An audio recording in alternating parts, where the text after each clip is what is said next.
My mother gave me a year after high school to go and get a record deal. I think it was a few days over the year mark that I got offered my first deal, so it was a blessing.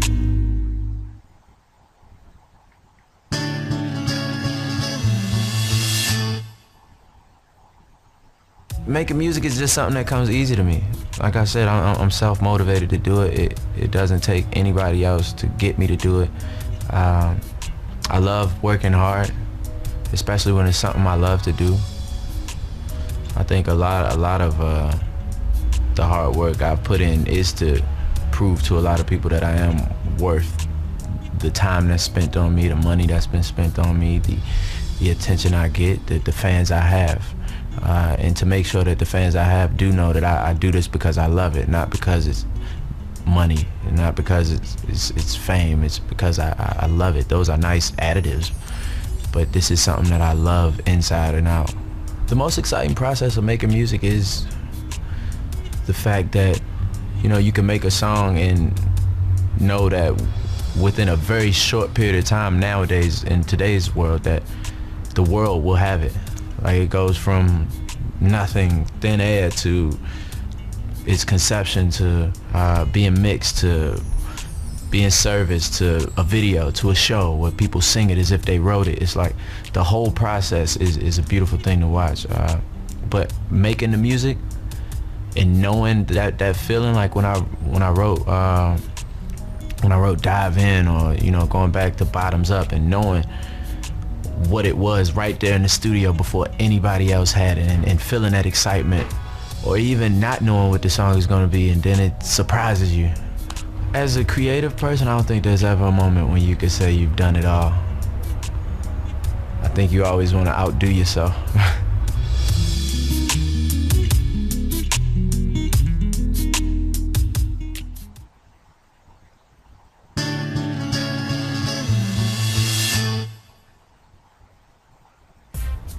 I think everybody can sing, is, you know, who does it well.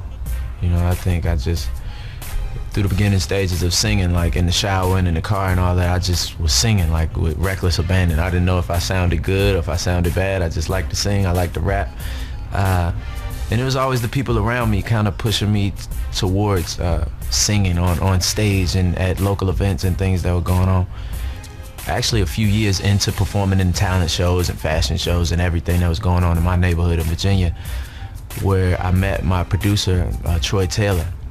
And after I recorded my first song, like, it took like 3 hours to record this 3-minute song, and after I understood the process of backgrounds and harmonies and verses and different cadences and all the technicality that goes within it, it was called All the Things I Do, and I would listen to it for like 2 hours straight. And I remember telling my little girlfriend at the time, I was like, babe, I could be on the radio, this is really good. From that moment on, I never looked back from that song. Like, listening back to that song, that's what I wanted to do. I knew at that point that with hard work, I knew it would be hard. I knew that it was more than just singing on stage to people that knew you and people that already liked you, that were cool with you and wanted to see you do well. I knew it would take some studying, it would take definite pushing on my side. And my mother gave me a year after high school to go and get a record deal, or and if I didn't do that, I would have to get a job, or I'd have to go to school. And I think it was a few days over the year mark that I got offered my first deal, so it was a blessing.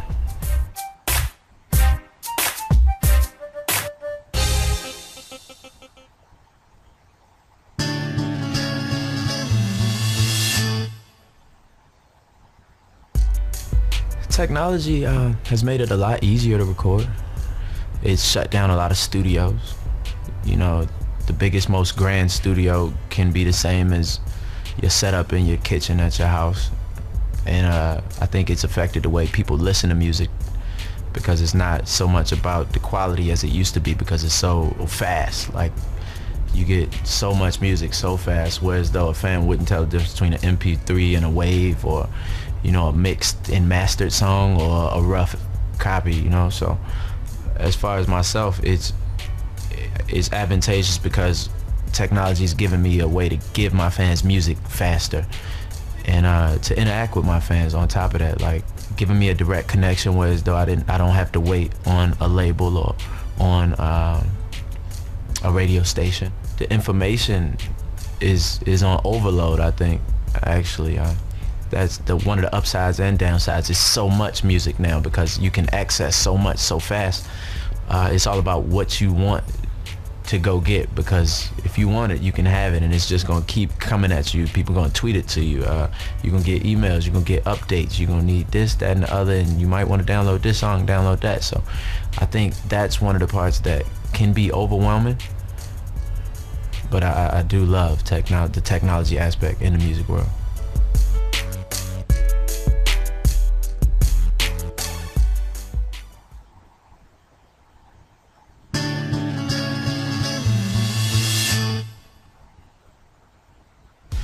Well, Chapter 5 is the album I've taken the most time to do since Gotta Make It. It's the album where I've traveled the most in between making it. I think it's the album musically that I've always wanted to make, and I think a lot of what's different about it is the time where we are in music now today, whereas though it's not really expected for R&B to be mainstream popular.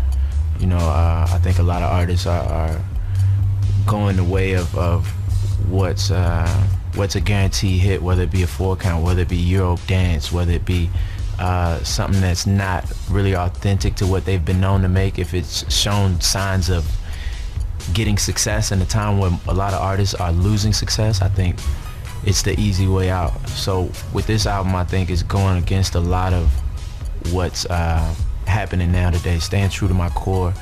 The fact that 7 years later, you know, when R&B is quote unquote fading, that if you stay true to who you are and you stay true to your fans, if you really super serve your core audience and make sure that the people that love you are satisfied, I think this is the album that'll prove that that is the best way to go about anything in life and any career.